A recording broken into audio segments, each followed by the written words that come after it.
Have you ever felt your stomach drop when someone you love laughed a little too long at another person's joke? Have you ever picked up your partner's phone, not because you needed to use it, but because something deep inside you needed to know? Have you ever watched someone walk away from you at a party and felt a quiet, burning fire start somewhere in your chest? A fire you could not explain, could not justify, and absolutely could not put out. If any of that sounds familiar, you are not broken. You are not crazy. You are not a bad person. You are human. And today, we are going to dive deep, uncomfortably deep, into one of the most misunderstood emotional experiences in all of human psychology.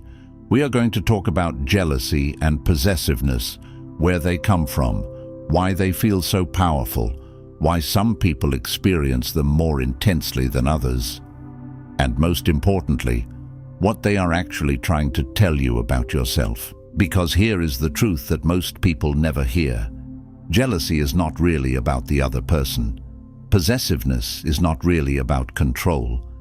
And understanding the difference between these two things could genuinely change the way you love, the way you relate, and the way you see yourself. So stay with me, because this is going to get interesting.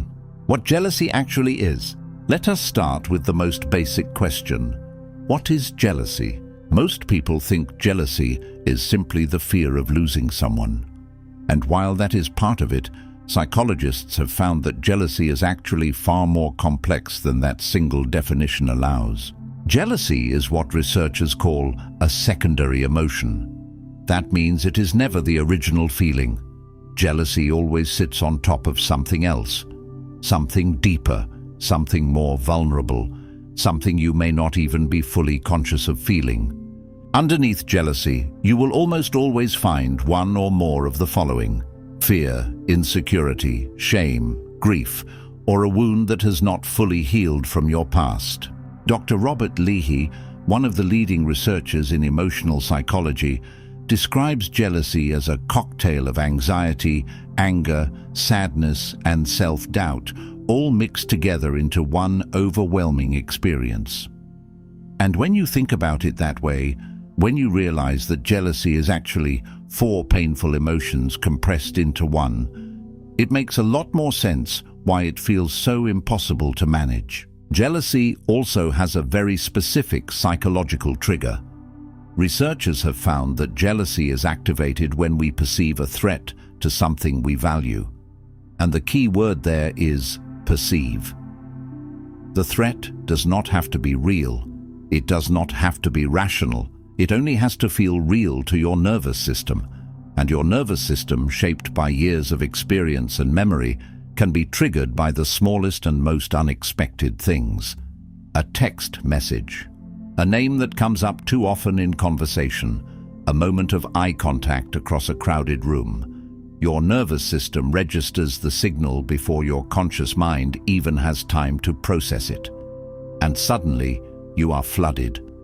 Heart racing, thoughts spinning, emotions crashing over you like a wave. That is not weakness, that is biology. And understanding that distinction is the first step toward taking back some control. The evolutionary roots. Here is something fascinating that most people do not know. Jealousy is not a modern invention. It is not something created by social media, romantic comedies, or unrealistic expectations. Jealousy is ancient. It is written into the architecture of the human brain. Evolutionary psychologists argue that jealousy developed as a survival mechanism over hundreds of thousands of years. In the early days of human existence, forming stable pair bonds was critical. It helped ensure that offspring were cared for, that resources were shared, and that communities stayed strong. When that bond was threatened, when a partner's attention or loyalty appeared to shift, the human brain needed a powerful alarm system to motivate protective behavior, and jealousy became that alarm system. What is remarkable is that researchers have found jealousy expressed in virtually every human culture studied across the planet. It appears in the literature of ancient civilizations, It is documented in ancient Greek texts, in early Chinese writing, in the stories of ancient African oral traditions. Jealousy shows up everywhere humans show up, across thousands of years of documented human history, across every continent, across every major cultural tradition. Jealousy is there. That universality tells us something important. Jealousy is not a flaw in your character. It is a feature of your species. The problem is not that you feel it. The problem is that the world we live in today is nothing like the world your brain was designed for. And that ancient alarm system often fires in situations that do not actually require emergency response. The psychology of possessiveness. Now let us talk about possessiveness, because possessiveness is jealousy's more complicated and often more dangerous cousin. While jealousy is primarily rooted in fear of loss, possessiveness is rooted in something slightly different. Possessiveness is about the belief, conscious or unconscious, that another person belongs to you, that you have the right to control their behavior, their relationships, their movements, their choices. And this is where we need to be honest about something important. Possessiveness at its extreme is not love. It is the mask love wears when love has been mixed with unresolved trauma, deep insecurity, and an underdeveloped sense of self. Psychologists have linked possessive behavior patterns to several key psychological factors. The first is what researchers call anxious attachment style, attachment theory. Originally developed by John Bowlby in the 1950s and 60s, proposes that the way we bonded with our caregivers in early childhood creates a kind of emotional template, blueprint for how we relate to intimate partners in adult life. People who develop an anxious attachment style, often because their early caregiving was inconsistent or unpredictable, grow up with a deep-seated fear of abandonment. They love intensely, they connect deeply, but they also live in near constant fear that the people they love are about to leave. And possessiveness, for many of these individuals, becomes an unconscious strategy for managing that fear. If I keep them close enough, if I know where they are, who they are with, what they are doing, then maybe I can prevent the abandonment I am terrified of. The second factor is low self-esteem and identity fusion. Some individuals, particularly those who have not developed a strong, independent sense of identity, begin to define themselves almost entirely through their relationships. Their partner becomes not just someone they love, but a core part of who they are. When that relationship feels threatened, it does not just feel like they might lose a person. It feels like they might lose themselves. And that existential terror can produce incredibly powerful and incredibly damaging possessive behaviors. The third factor is past relational trauma. People who have experienced betrayal, infidelity, emotional abuse, or sudden abandonment in previous relationships carry those experiences forward. Their nervous systems have been trained by painful experience to anticipate danger. And in new relationships, even healthy and safe ones, that trained nervous system can misread signals and respond with possessive behavior as a form of self-protection. Jealousy versus possessiveness, knowing the difference. So how do you tell the difference between normal jealousy and harmful possessiveness? This is one of the most important questions in relationship psychology, and the answer lies in what the emotion drives you to do. Jealousy, when experienced without acting on it destructively, can actually serve a useful purpose. It can signal to you that something in your relationship needs attention. It can motivate honest conversations. It can help you identify your own unmet needs or unexpressed fears. Jealousy, processed thoughtfully, can be a doorway into deeper self-knowledge and more authentic connection. Possessiveness, by contrast, tends to express itself in behaviors that are controlling, isolating, or invasive.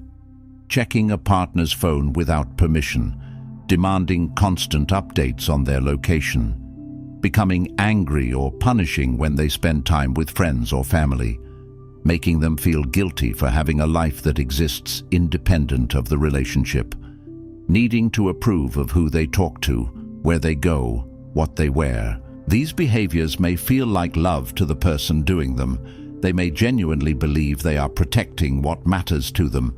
But to the person on the receiving end, these behaviors create something very different. They create fear. They create resentment.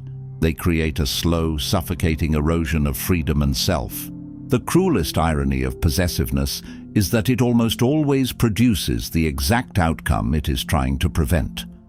People who feel controlled, surveilled, and restricted in relationships do not stay because they feel loved. They eventually leave, or they stay and slowly disappear piece by piece until the person their partner fell in love with no longer exists. Cultural and gender dimensions. It would be incomplete to talk about jealousy and possessiveness without acknowledging how deeply culture and socialization shape these experiences. Research consistently shows that while both men and women experience jealousy, they tend to experience different aspects of it most intensely. Studies conducted across dozens of different cultural groups found that men often report stronger emotional responses to perceived sexual infidelity, while women often report stronger emotional responses to perceived emotional infidelity. Evolutionary psychologists explain this through the lens of historical reproductive concerns, but social psychologists offer an equally compelling interpretation that these differences may have as much to do with how men and women are socialized to understand relationships, loyalty, and vulnerability as they do with any biological predisposition. Culture also plays a powerful role in how jealousy is expressed and interpreted. In some cultural contexts, jealousy is romanticized. It is treated as evidence of deep love. A jealous partner is seen as passionate, devoted, proof that you are valued. In other cultural contexts, jealousy is viewed as a character flaw, a sign of insecurity that needs to be hidden or overcome. Neither extreme serves us particularly well. Romanticizing jealousy can normalize and excuse genuinely harmful, controlling behavior. Pathologizing all jealousy, on the other hand, can make people feel ashamed of a very natural emotional response and prevent them from seeking the understanding they genuinely need. What jealousy and possessiveness are trying to tell you. Here is the most important insight in this entire conversation. Every time you feel jealous, every time that possessive impulse rises in your chest, it is trying to tell you something, not about your partner, about you. It might be telling you that you do not yet fully believe you are lovable, that some part of you is still waiting to be confirmed as enough. It might be telling you that a wound from your past, from a relationship that hurt you, from a childhood that left you uncertain whether you could depend on the people who were supposed to love you, has not finished healing yet. It might be telling you that there is a genuine need in your relationship that has not been named, discussed, or met. Or, and this is difficult to hear but important to consider, it might be telling you that something real is happening in your relationship that deserves honest attention and honest conversation. The work is not to silence these feelings. The work is to listen to them without letting them drive your behavior. To feel the jealousy without checking the phone. To feel the possessiveness without making the demand. To sit with the discomfort long enough to ask yourself, what is this actually about? What do I actually need? And how can I ask for that in a way that brings me closer to the people I love, rather than pushing them away? Jealousy and possessiveness are among the most powerful, most painful, and most misunderstood emotions in the entire spectrum of human experience. They are ancient, they are universal, they are rooted in biology, shaped by childhood, carved deeper by every relationship that has ever hurt you. But they are not your destiny. Understanding where these feelings come from gives you something extraordinarily valuable. It gives you a choice. The choice to respond instead of react. The choice to look inward instead of outward. The choice to transform the energy of fear into the practice of growth. Because the goal was never to stop feeling. The goal is to feel and still choose love anyway. If this gave you something to think about, share it with someone who might need to hear it. And if you have ever wrestled with jealousy or possessiveness, in yourself or in someone you love, know that you are not alone, not even close.